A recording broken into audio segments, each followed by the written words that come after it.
Come on, come on, come on, come on, come on, come on. Give me something good. You will greet death soon and with great cowardice.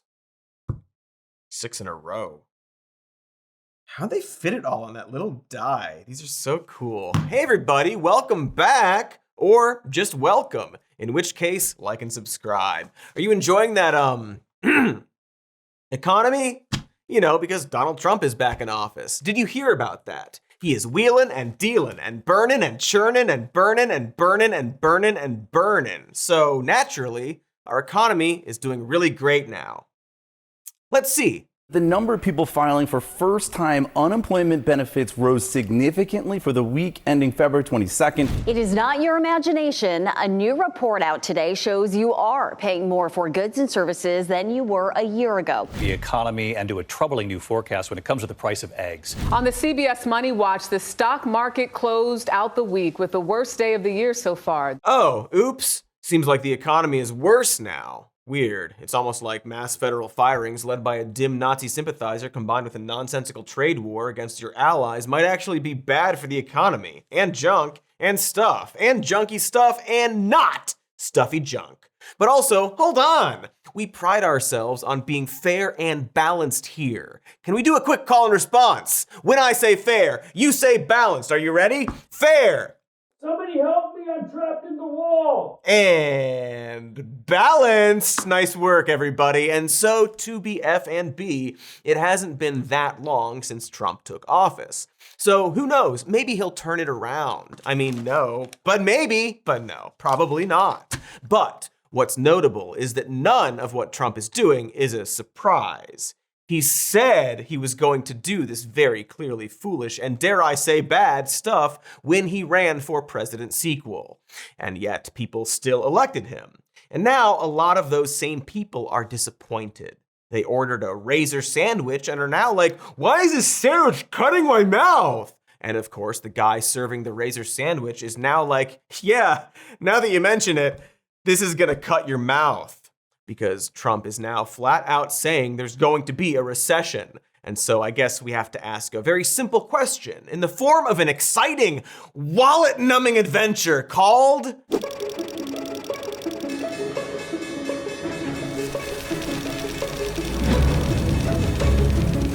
Does nobody understand the economy?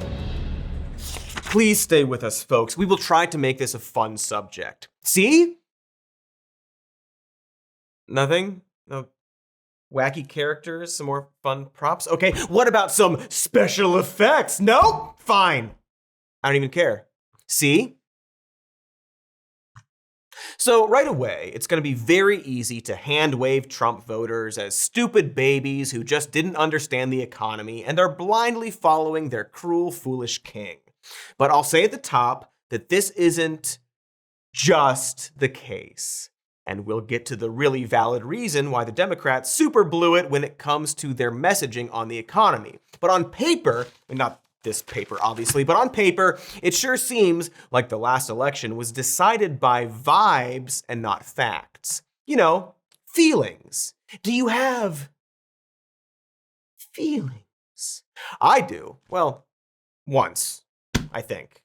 At one point. There were feelings involved. And according to a 2024 poll conducted on behalf of The Guardian, 55% of Americans believed or felt that the economy was shrinking. And about as many thought that the US was in the middle of a full-blown recession. That research also showed that 49% believed the S&P 500 stock market index was down for the year, the same percentage that believed unemployment was at a 50-year high. Except that none of these things were actually true. The most common measure of the US economy, the gross domestic product, or GDP, grew around 3% in 2024, meaning the economic output of goods and services went up. The S&P 500 went up more than 23% in 2024. Unemployment ended the year around 4%, a near 50-year low. The size of the US labor force is larger than ever, and there's more business investment than ever. In other words, there appeared to be a major disconnect between how people viewed the economy and what was actually happening. A recession is a term with a definition. Here it is. But in general, economists consider it to be a recession when GDP shrinks for 2 consecutive quarters. It's tempting to suspect that this is just stupid people listening to other stupid people claiming that the economy was bad. And those stupid people had a louder voice. But it's actually extremely important not to write off these feelings. Not because politicians should pander to them, but because these feelings are reflective of facts. That fact being that, well, people felt like the economy was tanking. And that's probably for a reason.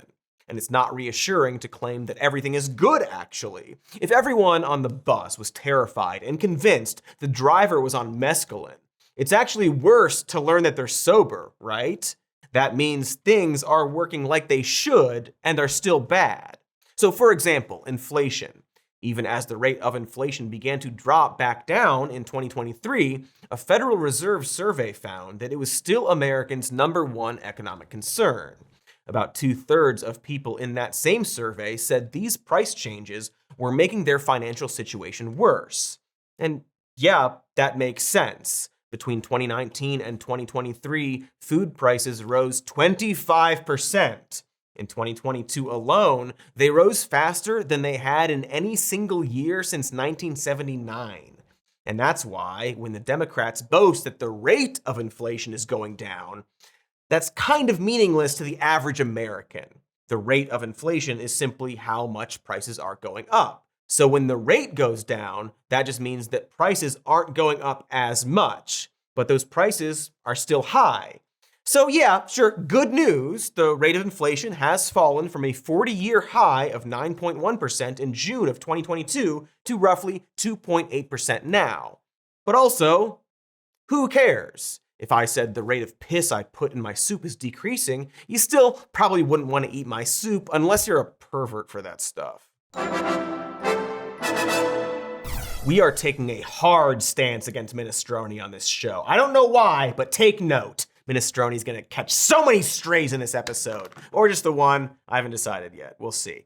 It's tough because I don't want to hand-wave accomplishments or efforts toward reducing inflation, but rather point out how these accomplishments were overboasted by Democrats or simply unfelt by Americans.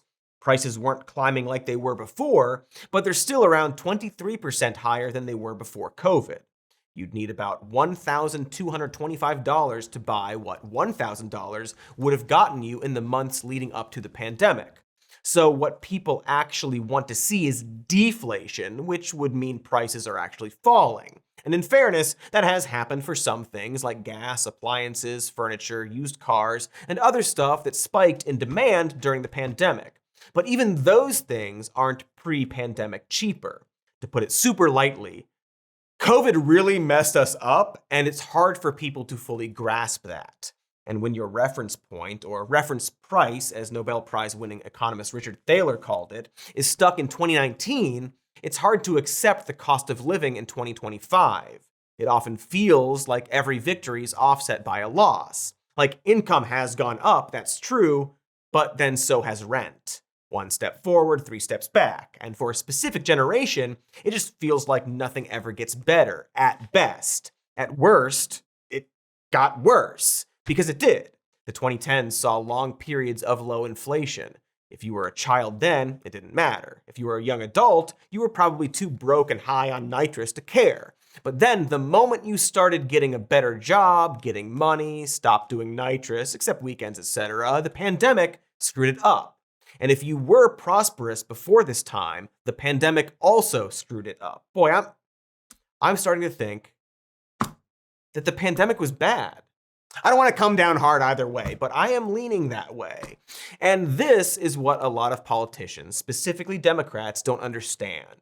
COVID completely changed the way the public views and judges the economy. Before COVID, BC, things like median household income, your personal savings rate, and the amount of money you have to spend on household goods, minus food and energy prices, were a pretty good predictor of how you feel about the economy. As wild as it sounds now, housing prices weren't a major factor, perhaps because they were somewhat less sadistic back then. And even though household spending was statistically linked to consumer sentiment, Inflation itself didn't seem to be all that big of a deal. Then the thing happened, with the masks and the Imagine video and Among Us. And while there were some economic boosts like the American Rescue Plan and Relief Acts, also expanded child tax credit and increased payments for unemployment, getting kidnapped by Mr. Beast, etc. Despite all of that, people obviously still didn't feel good about the economy. Meanwhile, the housing market was heating up, but not in a good horny way or even a sizzling Korean barbecue way, exacerbating an existing housing affordability crisis that had started a long time ago. There simply weren't enough homes for everyone who wanted to buy one. A lot of people who might otherwise have bought a home suddenly couldn't do it, so rents rose everywhere, as did the cost of lumber and other materials needed to build new homes. I'm sure those lumber tariffs will fix that, though. So even people at middle incomes are now locked out of home ownership and feeling the heat from rent prices. And the median home price is now 6 times the median income, up from 4 to 5 times the median income 20 years ago. So this is all to say that in the AC world, people are especially concerned about the price of housing and inflation. Even if those two things are getting better, that is the main thing we care about. And while there's no shortage of things to blame that on, there is always the one person people look to. I believe the economy I'm leaving is the best in the world and stronger than ever for all Americans. Cool book and flag collection, nerd. So Withers isn't completely talking out of his ass there. Dost thou require a new ass? And as the Democrats will remind us, Joe Biden inherited more garbage than a hoarder's favorite grandchild. To sum it up, he was elected to stop a speeding train from going in the wrong direction, which takes time to do. And he was able to slow that train down considerably, but not reverse it. That's an incredible task that we all decided wasn't good enough, probably because we were raised on the hit film Unstoppable.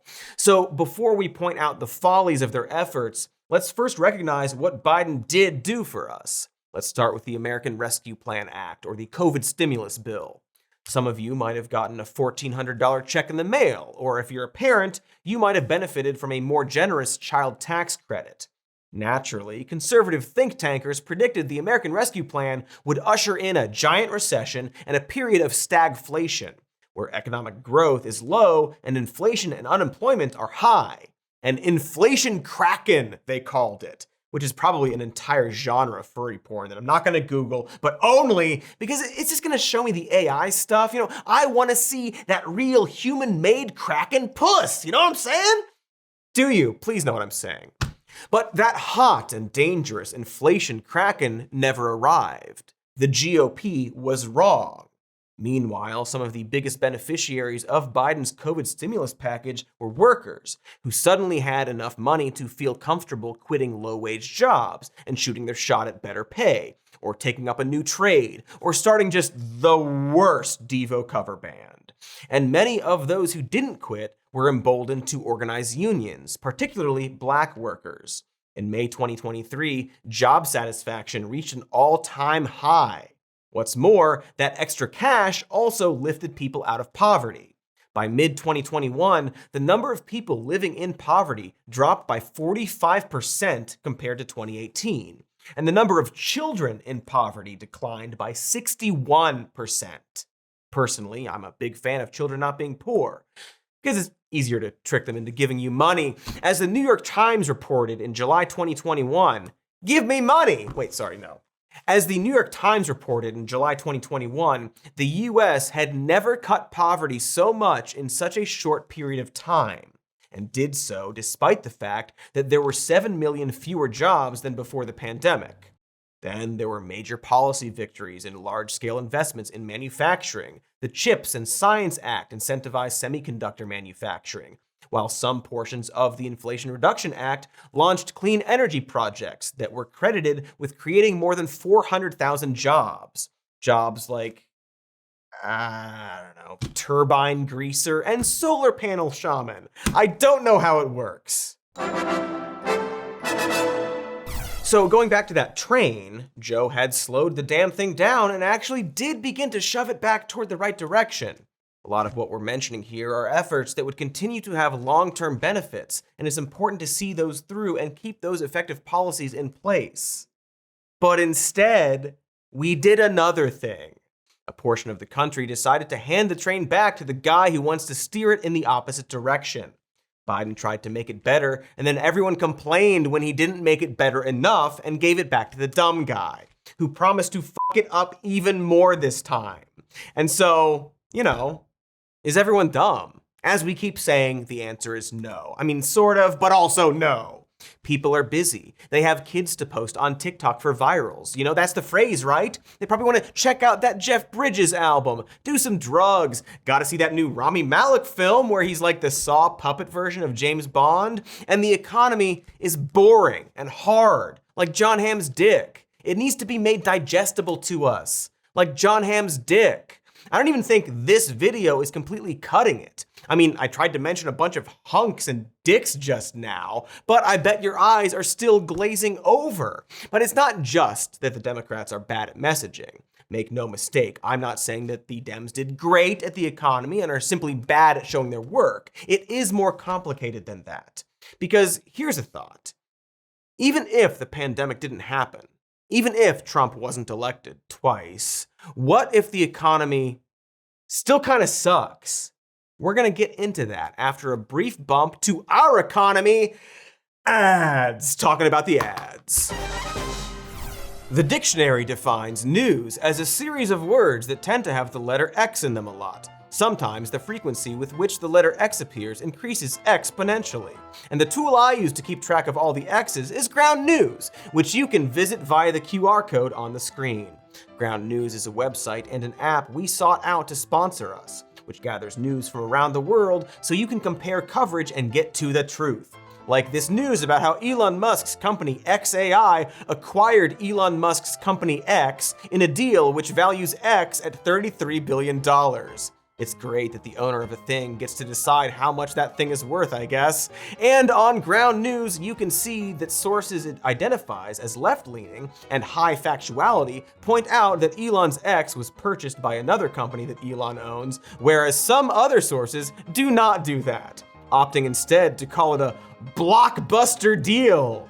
It's easy to X through the X at ground.news/SMN.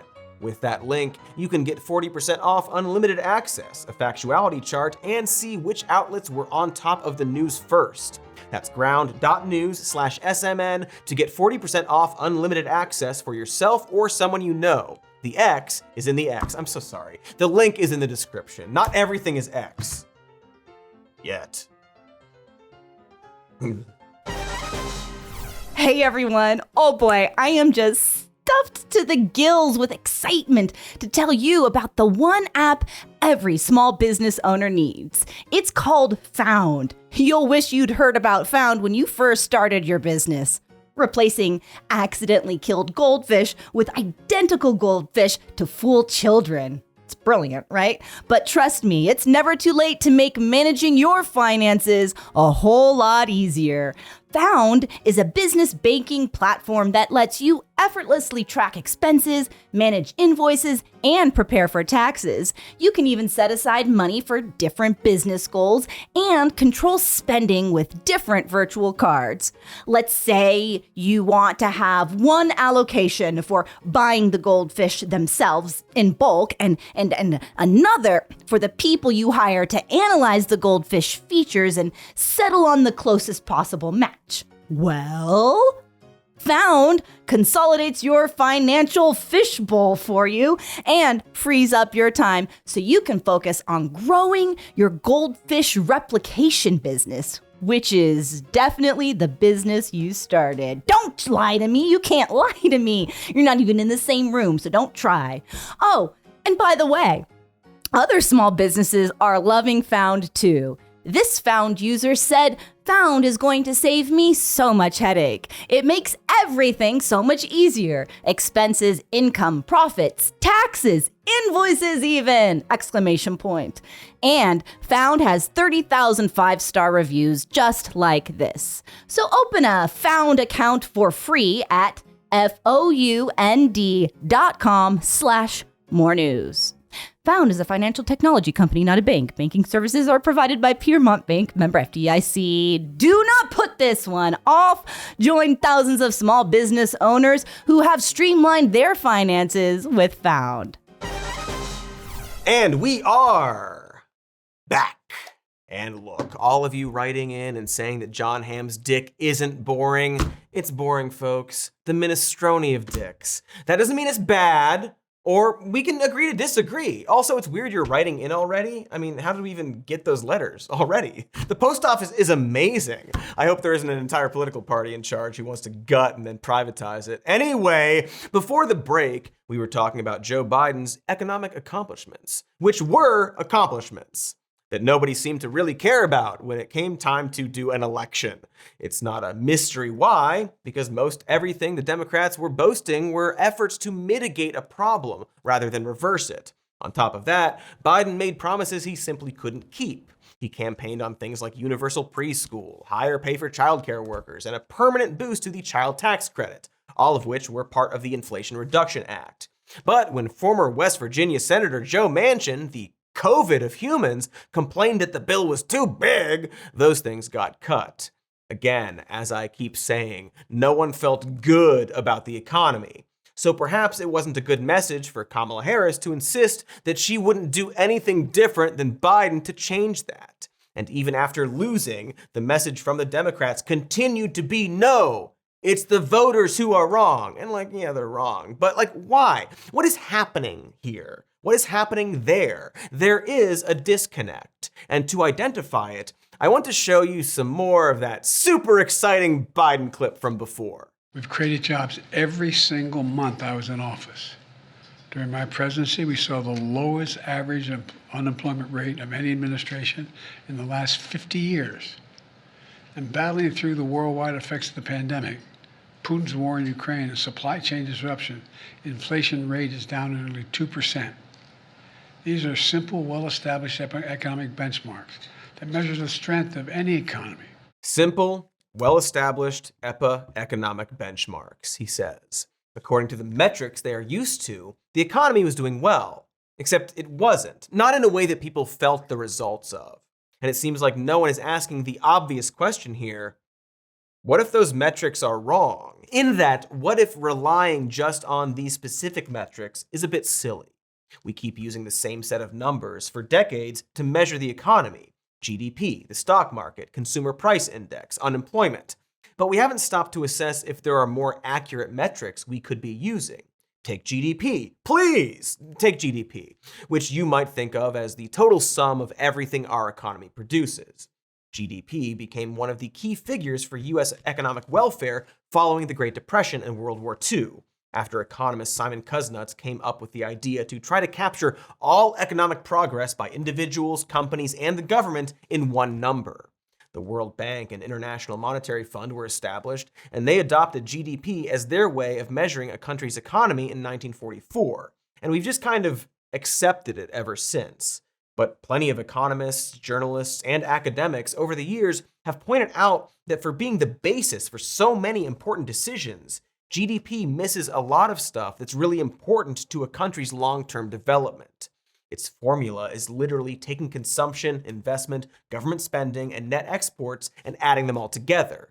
As you can see, that doesn't factor in stuff like health, education, pollution, and other aspects that are all important to a country's long-term progress. GDP also obscures wealth distribution, which you may know is a tad smidgen of a trifling bit of a pickle here in the States, despite us having the world's largest GDP. Oh, and this just in, apparently the Trump administration is now considering the exclusion of government spending from GDP, making it even more useless as a measuring tool. Boy, I wonder why they would do that. It's almost like they had that weird Nazi sympathizer I mentioned and his team of also racist youths make a bunch of spending cuts that ruin the economy and now want to fudge the numbers to make them look better. It seems like a really smart plan by people who are thinking ahead. Anyway, what about the unemployment rate then? Well, there are problems with using unemployment to measure economic health too. On one hand, jobs are necessary for the economy to function until grok takes over.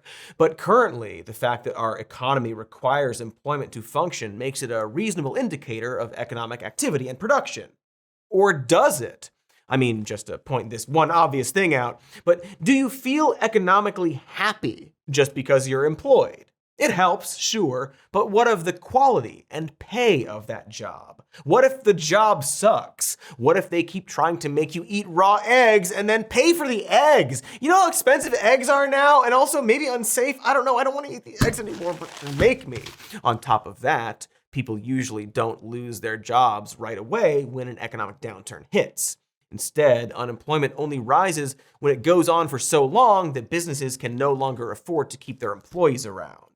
Their hours and thus their income might be reduced long before that, which obviously makes it much harder to make ends meet. In other words, unemployment rates are usually a lagging indicator of economic health. And perhaps more importantly, they only account for a relatively narrow swath of the population, i.e., people who can work and are trying to do so, but can't or haven't yet found jobs. It doesn't take into account discouraged workers who drop out of the labor market, or people who do some work for pay but not as much as they would like, also known as hidden employment or underemployment. Recently, that's included a lot of men in their prime working years, especially those without a college education. Again, quality and pay. If you work part-time as a Grubhub driver while sleeping in your car/office, I guess you're technically not unemployed. So, if GDP and unemployment don't work, how should we measure the economy? Well, good news, other smarter people have wondered that too. We don't have to figure it out here in real time. We prepared the show in advance. In fact, some people have even tried these other methods, like Jigme Singye Wangchuk, the former king of Bhutan. Back in the 1970s, he pushed for measuring his country's progress not through GDP alone, but also through what he called the Gross National Happiness Index, as a way to gauge people's quality of life. By taking into account things like health and education, living standards, mental health, and community vitality and cultural diversity. It tries to capture a nuanced look at a population's experience of the economy and uses it to guide policymaking. All that emphasis on the socio and socioeconomics has worked out pretty well for Bhutan so far. Its GDP has done just fine going back to the early 1980s, if you care about that. But more importantly, it has managed to reduce its poverty levels from 36% in 2007 to 12.4% in 2022. Oh, and it's one of the only carbon negative countries in the world. Is everything perfect? No. Is Bhutan a perfect representation of our country? No, it's tiny, for example. They probably don't have the show Severance there. But it's a start. In fact, it's inspired other countries and international organizations to rethink the whole paradigm around what economic success looks like. Take the Poindexters at the UN. Please, take the Poindexters at the UN, which in 1990 came up with what it calls the Human Development Index, or HDI, and later rolled out another version called the Inequality Adjusted Human Development Index, or IHDI. The point of the IHDI is to show how well countries are doing in terms of life expectancy, education, and general standard of living, which is measured in gross national income per capita, or GNI. Still, it's got some glaring flaws, like the fact that it misses certain factors that seem pretty important to human development, namely poverty and social mobility. And because its index value includes GNI, it's tightly correlated with a country's GDP. So again, it's not perfect, but it's better. As of 2022, the United States came in with an index value of 0.823, which is pretty high relative to most of the world, but still number 27 on the list. Next up, the Organization for Economic Cooperation and Development has tried to get in on the action too with its Better Life Index, which measures how regions in the organization's member countries perform on 11 different dimensions, including housing, health, community, civic engagement, and environment. They have a rather fun website that you could waste hours on if you're a nerd, just comparing how different places stack up to another, like a little country fight. We love it when countries fight. There's also the Genuine Progress Indicator, or GPI. This one was invented by a nonprofit called Gross National Happiness USA, with the goal of creating a measurement that broadened GDP to include the economic cost of social and environmental factors like crime, family cohesion, and the impact of climate change. But unlike some of the other ones we just mentioned, each region that uses a GPI might take different factors into account, which makes it tough to compare one place to another. GPI also doesn't seem like it has taken off yet. Since 2013, only Vermont, Maryland, and Hawaii have started reporting their own GPIs, and it's unclear whether or not policymakers are actually looking at these figures when they make decisions. There are several other indices like these, all with pros and cons. And of course, it's up to the policymakers to actually use these metrics. Otherwise, they're just Facebook quizzes for socioeconomic perverts. Samantha. No, Chandler! I've never seen a TV show. There's one metric in particular that deserves a little airtime because we think it's a relatively simple way to predict economic sentiment, and that's the Gini coefficient. I know that sounds like a John Grisham book, but it actually measures income distribution within a country. Math sucks and is evil, so we won't go into the nuances of how this thing is calculated. But basically, it's a ratio. The closer to 1 your country is, the greater its economic inequality. The closer to 0 it is, the more equal income distribution is. South Africa is reportedly the most unequal country by this measurement, with a Gini coefficient of about 0.67. The US, in comparison, currently has a Gini coefficient of roughly 0.41, depending on your source. That may not sound so bad, but it has risen over time, even as the GDP has gone up. And that's the most important takeaway to all these numbers and letters I've been saying. Unlike the GDP, the Gini coefficient actually seems aware of the larger problem that continues to grow over time. The thing that Americans, whether or not they know it, are bothered by. Income inequality, wealth inequality, the fact that the CEOs of the largest US companies made 290 times as much as the typical worker, and that the bottom 50% of households hold only 2.4% of wealth. This is why the Gini coefficient for most other developed countries is much lower than the United States. Because those countries are, well, they're better than ours. But simply identifying a new measuring tool doesn't really solve that larger problem. It's also not the only issue with why we can't have an honest conversation about the economy. Because while the people in charge often fail to address or even recognize the hardships despite the positive numbers, the people have no time or desire to understand how long it takes for the economy to swing around.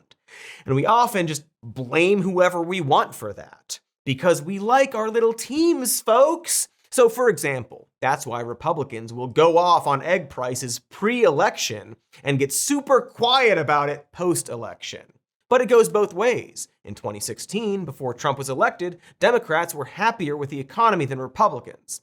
But when he took office, they changed their minds. Economic sentiment declined for people from both parties during COVID, but when Biden won in 2020, Democrats were more likely than Republicans to look on the bright side. Maybe Trump was worse because he was, but there's no denying this factor. Republicans wanted to credit Trump for how well things were going before the pandemic, even if data shows that he simply inherited a robust economy from Obama. Then, when Biden got into office, sentiment flipped. When Trump got elected, sentiment flipped again. The fact is, people change their view of the economy depending on whether or not their guy is in charge. And a good chunk of people think the president has more power over the economy than they actually do.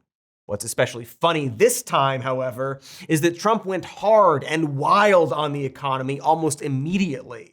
And so there's absolutely no denying who is responsible for the money numbers going down in direct response to stuff like mass firings and arbitrary tariffs. And yet, Trump is inheriting a Biden economic mess, a Biden inflation mess. I don't care if the New York Times says it's Donald Trump's fault. He's been in office a month. It is absolutely a hangover from Biden. Very silly. Silly people. But for anyone who wants to believe it, this tactic will work. And for everyone else, it won't. It'll be whatever people wish it to be. It's kind of magical, actually. Like bedknobs and broomsticks, complete with Nazis. So Biden is now a one-term scapegoat, both for the administration before and after him, which in this case is the same administration. It's not the first time. Both Gerald Ford and Jimmy Carter were one-term presidents because, amongst other reasons, people were getting railed by inflation in the late 1970s and early 1980s. You think 9.1% inflation was bad? Try 13.5% in 1980. Actually, let's not try that. Fed Chairman Paul Volcker had to raise interest rates to 20% to try to get a handle on it. And this, my pets, is the hallmark of a yo-yo economy. That is, an economy that behaves like a yo-yo, or in a yo-yo-esque way, you might say. Like, okay, imagine an economy. Now, turn it into a yo-yo. You get it. What I mean is that economies bounce up and down rapidly as we try to reverse slowdowns and speed up growth. Inflation goes up, kill it with fire, and by that I mean raise the interest rates. Or fire might work too, actually. Have we tried fire? We could consider fire. So let's talk about that. Let's talk about another reason it's hard to understand the economy, which is that yo-yo nature combined with very long-term consequences we simply can't see in the moment. Let's solve the economy, something I can definitely do and will win awards for doing once I've done it, which I will. But first, we need to break for an ad or two, like all great minds must do every now and then. To quote Nietzsche, we'll be back after this ad for litter. Cat litter. Folks, I have a confession to make. I haven't been getting enough omega-3s. It has nothing to do with the fatty acids themselves. It's just that I haven't caught up with omega-1 and omega-2 yet, and I'm worried my internal organs won't be able to follow the narrative. But with AG omega-3 fish oil soft gels, I don't have to worry about any loose plot threads. They're separate from AG1 to ensure you are getting the highest quality and most highly absorbable forms of omega-3s. Plus, it's the last fatty acid in the omega trilogy, so you know expectations are even higher than omega-2, which some people found disappointing even though it features the omega hoverboards. I like to take my omega-3 and my AG1 all at once for a supplementation power punch. Unfortunately, I left the vitamins at home and now they're stuck in this image. But were they here, I would do this.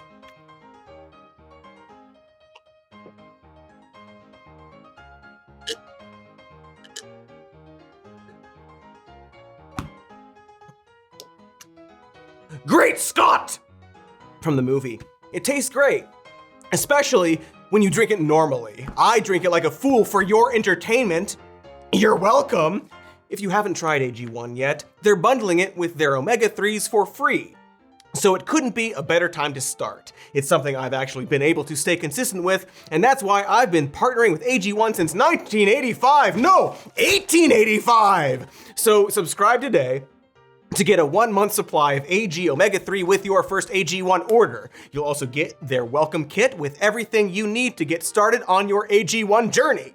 So make sure to check out drinkag1.com/more news to claim this special offer. It doesn't even matter that they replaced Claudia Wells with Elizabeth Shue. You can just jump right into these omega-3s. That's drinkag1.com/more news. Ooh, there's a little bit left. Yum, yum.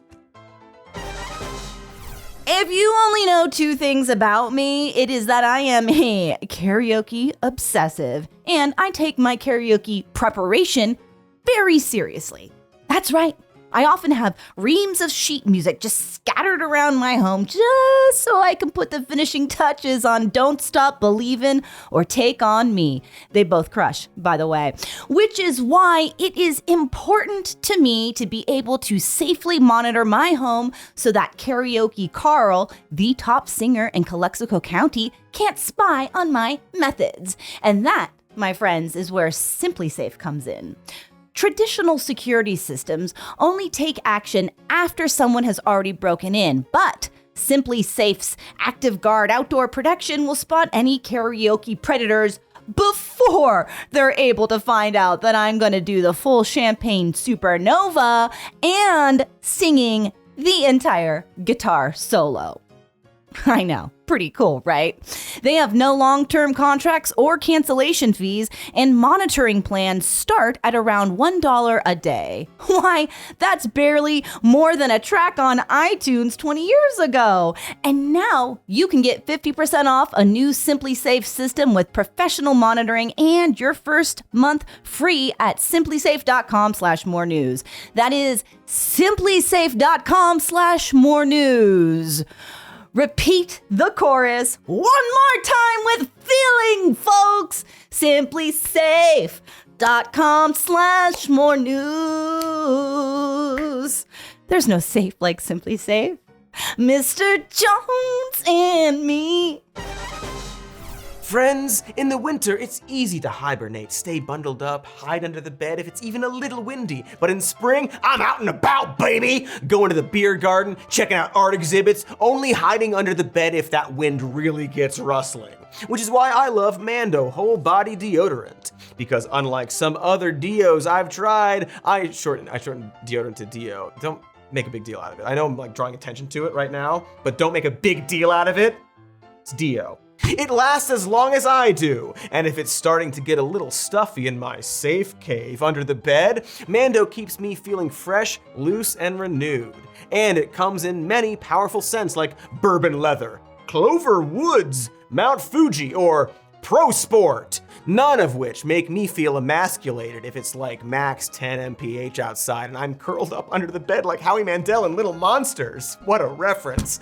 And Mando's starter pack is perfect for new customers. As a special offer, new customers get $5 off a starter pack with our exclusive code. That equates to over 40% off your starter pack when you use code MORENEWS at shopmando.com. That's shopmando.com.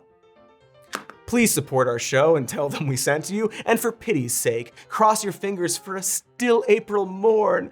Oh, I want to breathe the spring air again, but I can't. All right, we're back. We're looking great, rustic, and muscular. Nice try. We were talking about how our perspective of the economy swings depending on our political party, but also is susceptible to the yo-yo economy. With this yo-yo economy, and presidents in general, it's hard to see the long-term results of their actions. Most people are just trying to stay afloat and focus on what's in front of them, like a guest at a pool orgy. So in the case of the economic troubles of the late 1970s, all that aggressive interest rating did get the economy moving again, but not fast enough to help Carter against Ronald Reagan in the 1980 presidential election. By 1983, inflation was back down to just above 4%. What happened next? Well, with inflation under control, the Federal Reserve slashed interest rates, and Reagan seized the moment by going on a gosh darn government spending spree. Yes, indeed, the patron saint of small government did in fact expand the federal workforce and rack up national debt.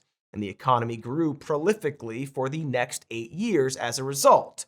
However, as we've covered here on the Shody before, Reagan did a lot of other, dare I say, bad things too, like deregulate the banks under the Garn-St. Germain Depository Institutions Act, legislation that ultimately made it easier for savings and loans associations, also known as thrifts, to offer as high of interest rates as they wanted and to loan out way more than the value of the mortgage they held in return. Unsurprisingly, that was pretty unsustainable and led to the savings and loans crisis that marred George Bush Sr.'s presidency. He also dealt with a mild recession, with unemployment rising to nearly 8% by the end of his term. And so once again, we get another one-term president dealing with the fallout of the decisions made before him. And when Bill Clinton's advisor, James Carville, was coming up with a strategy to defeat Bush, he knew exactly where to focus. During that Clinton era, the U.S. saw nearly 10 years of continuous growth, with unemployment below 4%. George W. Bush would go on to inherit that economy. He also continued Reagan's legacy of deregulation, with the logic that a freer market would expand homeownership, especially among minority groups. Problem was that he deregulated the housing market so much that he created a bubble and bottomed out lending standards, ultimately giving way to the subprime mortgage crisis and the worst recession since the Great Depression. You know, that movie where Brad Pitt plays Robert Redford. That left Obama to clean up the mess. But rather than hold the banking industry accountable, Obama just kind of let him get away with it, leaving homeowners to eat the cost of the industry's mistakes. So you see how this stuff kind of rolls over and accumulates over time. Going back to Reagan, can we not, but going back to Reagan, his administration really propped up the use of credit cards. And that perfectly symbolizes what we're saying here. Because when you splurge on a credit card, you feel prosperous in that moment. However, future you has to deal with the consequences. But that isn't to say that Americans are dumb little mice glomming onto what's in front of them. Most of us can tell that on a larger scale, something is wrong. And I think that's what led people to trust in Trump. Continuing from the Obama years, people saw how little justice was being served for the housing bubble burst. Not to mention that the big recovery that was supposedly filling people's pockets after the Great Recession wasn't actually being felt by a lot of them. As Robert Reich argued in The Guardian in 2016, recent economic indicators may be up, but those indicators don't reflect the insecurity most Americans continue to feel, nor the seeming arbitrariness and unfairness they experience. Nor do the major indicators show the linkages many Americans see between wealth and power, stagnant or declining real wages, soaring CEO pay, and the undermining of democracy by big money. He goes on to point out that the median family income was lower than it was 16 years earlier when adjusted for inflation, and that most economic gains are being enjoyed by the wealthy alone. See, when you look at that timeline, it's easy to point out that Democrats are clearly better for the economy than Republicans. The GOP seems hell-bent on making these long-term fuck-ups that appear good in the moment while riding the success of the previous administration. But it's not that simple, because it's just not enough for Democrats to brag. They also have to recognize that what they do still isn't good enough. Imagine a big line graph, and that graph on a larger scale is going down. It spikes up every now and then, but it never goes up enough to offset how much it's going down. And what Democrats keep doing is pointing to those spikes and going, look, see how high the graph is going? We did that. And maybe they are right. But everyone else can see and is focused on that larger picture. Stuff like how home prices are up more than 60% over the past 10 years. 12 million people spend more than 50% of their income on housing. There are well over 500,000 homeless people living in the United States. They're typically in big cities where housing is unaffordable, like Los Angeles, but that's changing as smaller cities grow. Even rural America now has a problem with homelessness. The cost of in-state public universities is also up 45% over the past 20 years. Childcare costs are up 32% in the past 6 years. Healthcare is twice as expensive for most Americans as it was in the 1980s, adjusted for inflation, and about half of Americans say it's hard to afford healthcare costs. About 1 in 4 have postponed a medical appointment because it's too expensive. That makes them more prone to emergencies, which sucks because 37% of US adults say they couldn't come up with $400 in the event of one. About 17% can't pay a month's bills in full, and more than a third are considered financially fragile. And Democrats want to say the economy is good? Have they noticed how many streaming services we have to subscribe to now? And I know that sounds silly, but it isn't, right? Every little thing adds up. Every scam text we get, every shitty road we drive on, every time we have to use TurboTax for something that should be free, every time there's a fee on a fee, every time we want to speak to a human and get a chatbot instead, every time we go to the movie theater and see how much it costs to watch 40 minutes of trailers before a mediocre movie with shitty CGI made by underpaid employees who don't know the difference between a powered rail and an activator rail. You f***ed us, Minecraft. You f***ed me and you f***ed God. It's bad out there. Minestrone bad. America just feels shoddier and more expensive than it used to, because it is, and it's getting worse. And then here comes a man, a grifter perhaps, who says, I see that the big picture isn't working and I'm going to make it better again. That man proposes big, bold changes to do that. Never mind that those changes are stupid or bad or will make it worse. For a lot of Americans who perhaps don't pay attention to the economy, they are big and they are different. This is all to say that if the Democrats want any shot at running on the economy, they need to actually deal with that big picture and the reality that perhaps the way we're measuring success is broken. They need to point out that, for example, most people can't even afford to go to Disney World anymore. The Magic Kingdom used to be affordable for the middle class, but now even off-season tickets start at $119 a day. Some people are literally going into debt to go to Disney, which might indicate some other issues there. But for most, it's simply out of reach. About 2/3 of Americans have skipped out on recreational stuff like sporting events, concerts, and movies because they're just too expensive. A far cry from the mid-20th century when unions or even employers would straight up subsidize whole vacations for workers. You know who at least acknowledged this? Trump did. During his campaign, he said he'd work on lowering ticket prices. Will he? Probably not, probably not, probably not. All of these say probably not. He's a liar and doesn't care about any of us. But he at least appeals to the general frustration that something is wrong with the country and we need big changes to fix it. The problem, obviously, is that the big changes we need aren't invading Greenland or tariffs or having the world's richest man delete the government programs he personally doesn't like. That is going to make all of our economic problems worse and create new and exciting problems. See, the reality, the thing that's itching everyone, whether or not they realize it, isn't that the American economy is broken. It's that it never worked to begin with, at least not for a long while. I know I'm a commie. Scream it out at me. Like and subscribe also. But here's what I mean. Perhaps we simply don't need this gosh darn obsession with growth. America's #1 economic goal has always been growth. That makes sense when your economy is still developing. After all, an economy does need to grow to be able to provide for a population. But US economic policy has long rested on the idea that relentless growth is the only path forward for eternity, and that to not grow is to risk destabilizing society and, according to Peter Thiel, descending into violence. When the pie stops growing, it becomes a zero-sum dynamic, and the legislative process does not work.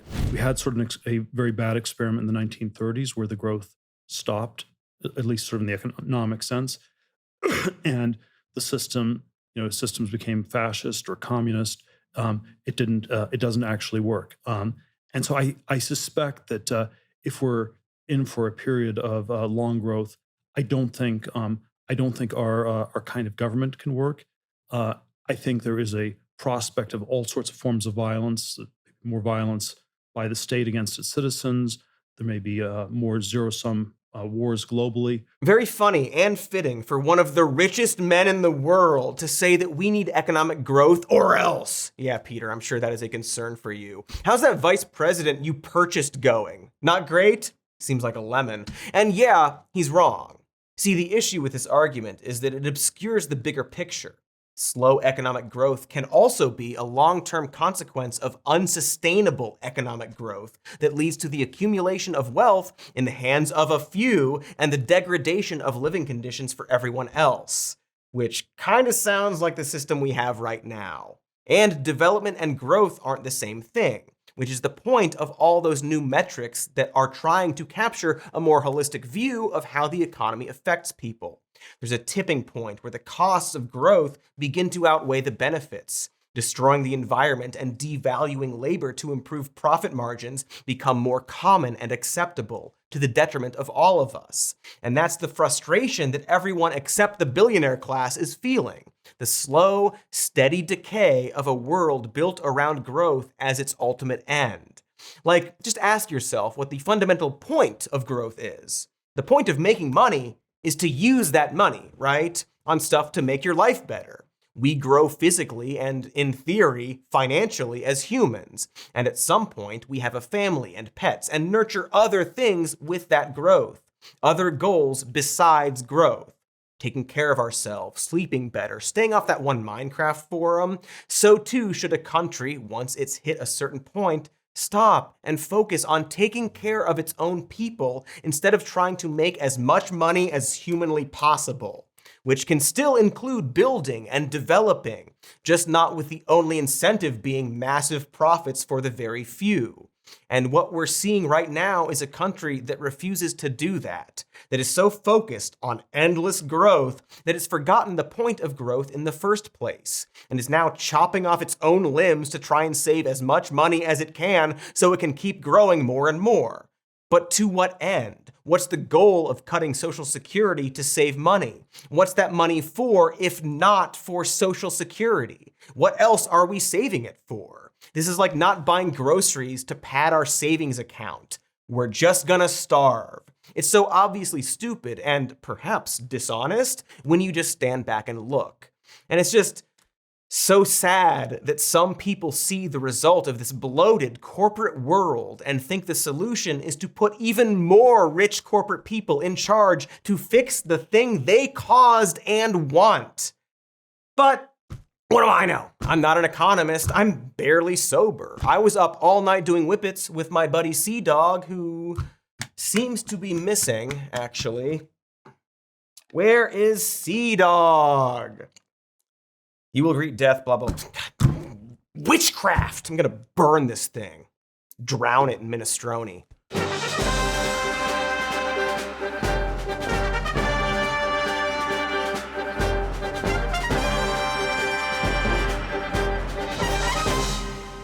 I'm gonna eat minestrone. Oh, I like it. It's soup.